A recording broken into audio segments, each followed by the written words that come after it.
বন্ধুরা কেমন আছো? আশা করি খুব ভালো আছো। আমিও ভালো আছি। দেখো টাইম নেই বলে সকাল থেকে ব্লগটা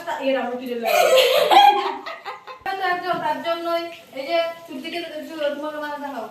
এই বেগুন ভাজা করছি, ওই যে রুটি করছে, ঘি লাগাচ্ছে রুটির মধ্যে চলে যাবে। আগরতলার থেকে আসছে তিনটা পৌনে চারটা ট্রেন। তো আমরা এখন একটু জলদি জলদির মধ্যে আছি, তো বেরিয়ে যাবে। রুটি বানানো হয়ে গেছে, বেশি একজন মানুষ তো তো খুব গরমও লাগছে, কথা বলতে মন চাইছে না, তবু ভাবছি হাতে জ্বলছে রান্না করে বলার মতো নেই, একদম এত কষ্ট এত গরম বাপরে। তাহলে যখন চলে যাবে তোমাদের সঙ্গে দেখা করাবো। তো এখনের জন্য বাই বাই, বেশি টাইম নেই, রাখো, টাটা। চলে গেল তো চলে গিয়েছে, দেখা করাতে পারেনি, এখন জোড়া খাচ্ছে। মেয়েটা তো বড় আমার রাখো তাহলে শাশুড়ি মা সারদা দি।